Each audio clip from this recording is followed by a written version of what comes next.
Hello and welcome to our first flipped classroom in which we'll be looking at There Will Come Soft Rains by Ray Bradbury and the literary terms that are associated with this story and that we will be studying. So with the flipped classroom, remember that you need to be taking notes, and when I want you to take notes, there's going to be a pencil in the upper right hand corner as an indicator that you should be writing something down. The notes that go with this flipped classroom can be found in Schoology, and follow the video exactly. So it should go in order. Alright, so the first story we're reading is There Will Come Soft Rains by Ray Bradbury. And when you look at the title, There Will Come Soft Rains, it sounds like it's probably going to be a very peaceful, nice story, but it's actually not. This story is about the end of the world after a nuclear bomb has destroyed civilization as we know it. So in this PowerPoint, we're going to be looking at the history and the culture that the story was written in, and we will be examining setting and how setting can be more than when just a story takes place. So to fully understand stories, sometimes it's important to look at the author and to know the author's background and the history of when the author was writing. So Ray Bradbury is our author for this story. And Bradbury is a very famous American author who wrote many science fiction works. Now we can see that Bradbury's lifespan is up on the screen and that he was born in 1922 and he died in 2012. So he just died 2 years ago. So that means in his lifetime, Bradbury witnessed the invention of many new technologies that seemed impossible for when he was born. So to give you a little context of what life was like or what inventions he saw during his lifetime, we'll look at some of the inventions that he witnessed. So the first invention that he witnessed was sliced bread. So sliced bread is something that was completely new in his lifetime. Before that, bread would be in the loaf and you'd have to buy it from the baker or you'd have to make it yourself. And if any of you have ever made bread, you know that it's a very time-consuming process. But with the invention of sliced bread, people could buy bread that was pre-sliced in perfect slices and was packaged and able to be bought at the grocery store, and it lasted longer because of the preservatives. So sliced bread is often credited as being one of the best inventions in the world, and you'll hear people say, oh, that's the best invention since sliced bread. So actually a really important invention in his lifetime. Another invention that Bradbury lived through was he saw the introduction of black and white televisions into most American homes. He also saw the introduction of color television. And then finally, near the end of his life, he saw flat screens being introduced. So you can see that there's a very large range of the technology that he saw being introduced there. He also saw the move from phones that are on the wall that cannot be moved to cordless phones, which you can carry around the house with you, to cell phones, which work outside of the home and can be used almost anywhere in the world. He also saw and actually used, because he's a writer, the move from using only typewriters to the invention of computers for scientists and large corporations. This was something that would not be found in the home and would not be feasible for a person to buy or have in their household, to the invention of personal computers that people could afford to have in their home and could fit in their home. So this mostly took the place of where of typewriting for word processing. So Bradbury moved from the typewriter to the computer.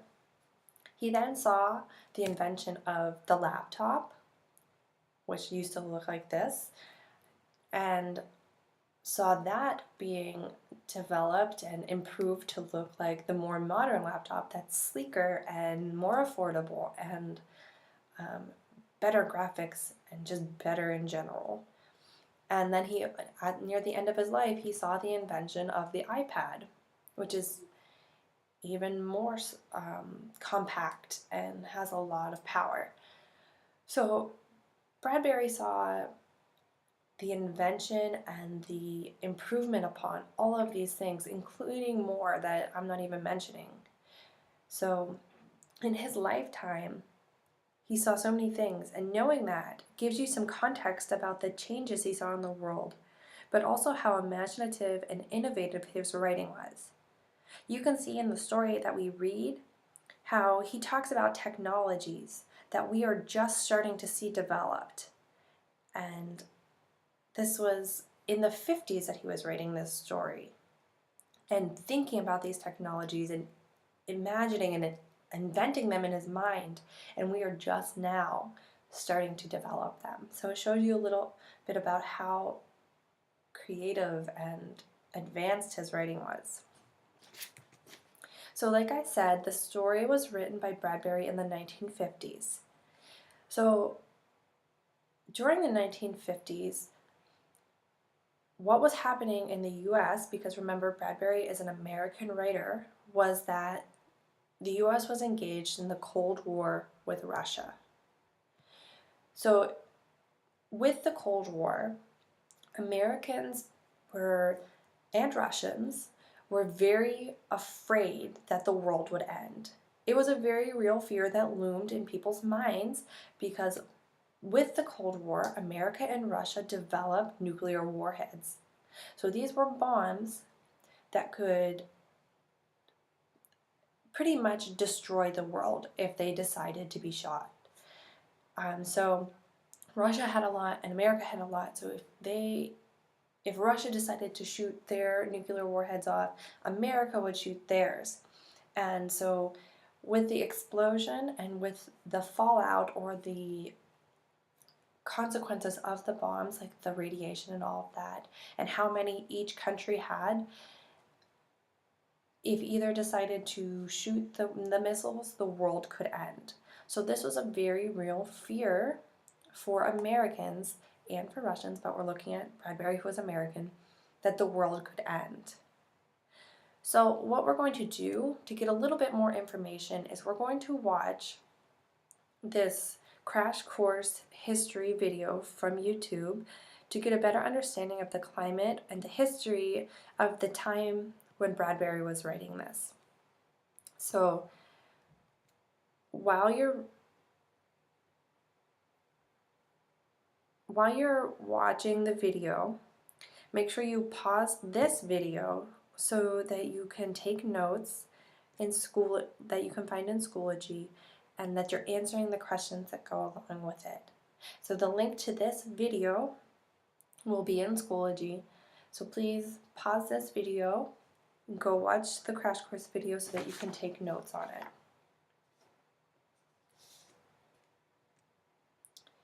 Okay, so that video should have provided you with some very important insight into what the world was like when Bradbury was writing There Will Come Soft Rains. So now we're going to take a look at the major literary term we will be studying in relation to this story and with many of our science fiction works, and that's setting. So the setting, remember to take notes because there's the little pencil up in the corner. So the setting describes where and when a story takes place. So when we're looking at setting, it could be that it's taking place in America during the 50s, or it could be that it's taking place in Korea in the future. It could be a lot of things. And with setting, we need to remember that setting includes the time of day, It includes the time of the year, meaning what month is it, what season is it? Is it April, May, October? Is it the fall? Is it spring? We need to be thinking about the year that it's taking place. So that also includes, is it taking place in the future or in the past or the present? And we should be looking as well at the scenery, the weather, and the location.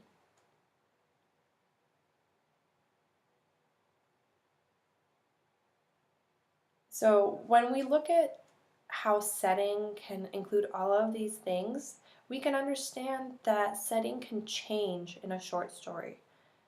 And it for sure does change in longer works.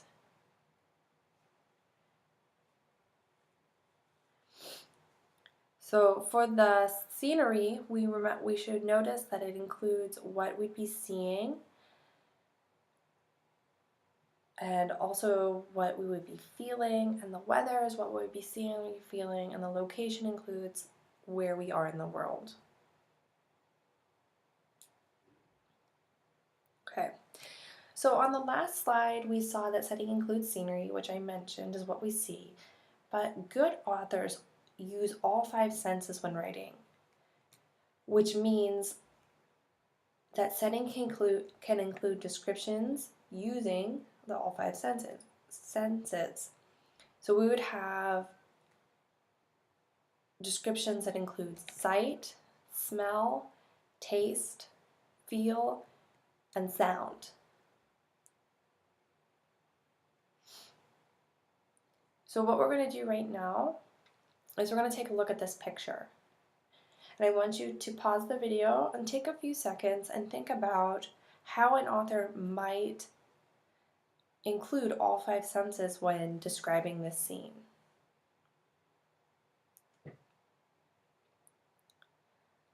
Okay, so the author could easily talk about sight. So the author would be talking about the colors of the trees and the leaves, the pumpkins on the ground, the hay, the hazy sky. But the author could also talk about the smells. I don't know how Korea smells in the fall because it's my first year, but in Pennsylvania there is a very distinct smell to the fall.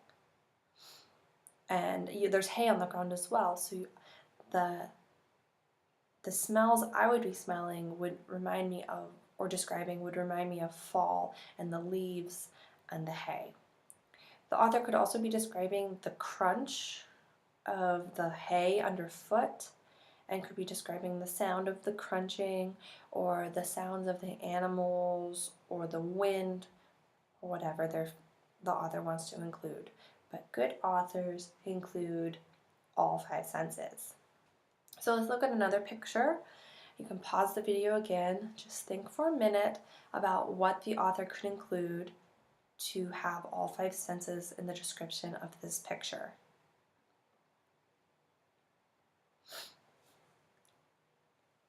So if I were the author, I would be obviously describing the sights that I would see, such as the cows, the barn in the background, the greenery. I could also talk about the smells of a farm, and with the smells of the farm, I might also talk about the taste.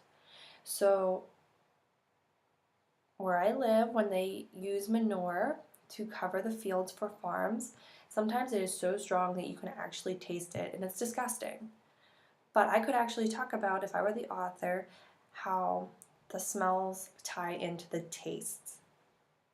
I could also talk about the feel of the grass, how it feels new and very green, and the sounds that I'd be hearing, such as the cows and other farm sounds. Alright, so good authors use all 5 senses when describing setting. So we know that setting can provide a context for the story in both time and place, but it also provides us with a great contextual details like how a place smells, looks, feels, sounds, and tastes. In other words, setting helps build background and creates images in the mind. So good authors allow readers to feel fully immersed in the story, like they're really there. It's sometimes also called getting lost in a story. You're not going to get lost in a story in which the author uses very simple descriptions. The stories that you get lost in often have very well described settings and a storyline that allows you to feel fully immersed. So, setting also helps set the tone or mood of the story. So, with the tone is the author's attitude toward a subject. So, how does the author feel about the setting that they're writing about, the person that they're writing about, the object that they're writing about? So, when we want to figure out the tone, we look at the author's word choice to determine how he or she feels about something. So, some examples of some of the words that you would use to describe tone might be gloomy, ironic, light, angry, or sad. So, to look at an example, we would look at Harry Potter, the very first Harry Potter. So, when J.K. Rowling is describing the setting of the Dursleys' house, she is talking about how the aunt and uncle are very proud of having a very normal house and how everything about their house is normal, including themselves. So it's a very normal street, it's a very normal house, they're a very normal family. But we know that Harry Potter is a wizard and we learned that. So we could say that the author's attitude towards the subject is that it's ironic. We could also say when we look at Harry Potter's cupboard under the stairs and the description of it that it's very sad. So she doesn't talk about how he loves being under the stairs. She talks about how, through the setting, how he feels displaced and separated from the family. So it could be ironic and it could be sad. So then looking at mood, the mood is the feeling the reader gets from reading the words. So you might be happy, you feel happy, you might feel romantic, you might feel suspense. Looking at Harry Potter again, readers looking at the same passage that I was talking about at the very beginning of the first book, readers might feel frustrated knowing that the family is treating Harry Potter so poorly and that they just won't listen to him and they won't understand. So a good way to think about it is by saying that the author, for tone, that the author is being serious, the author is being formal, the author is writing clearly. And for tone, you could think about it by saying, this is making me feel happy. This is making me feel romantic. So, with There Will Come Soft Rains, the setting is going to give us a certain tone and mood for the story.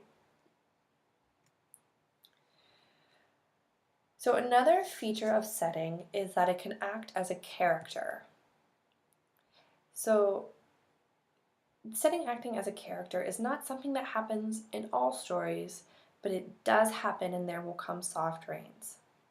So when the setting acts as a character, a good way to think about it is by thinking of The Wizard of Oz. So in The Wizard of Oz, the setting, there are a lot of times when the setting acts as a character. And one famous scene is when the trees come to life and are attacking Dorothy and the Scarecrow. Now, it's not going to always be as obvious and as simple as in The Wizard of Oz, but the way that you can look at it and the way you can see whether the setting is acting as a character is by looking at if it has personification. So are human qualities given to the animals, the things, or even the ideas? So we'd be looking at the setting. Are human qualities given to the setting? So one example that we could look at is the fire ran wild. Obviously, fire cannot run, so it's given a human characteristic and is running wild. So we could say that the setting is acting as a character and that it's wild, it can't be stopped, and it's changing the course of the story. Okay, so that is all that I have for There Will Come Soft Rains and for setting. With this PowerPoint, you should be ready to go for when we read the story. Make sure that you have all your notes done and that you have the questions for the video answered, and please upload those to the submission that I have set up in Schoology. So I hope this was okay. It's my first one, so thank you for watching.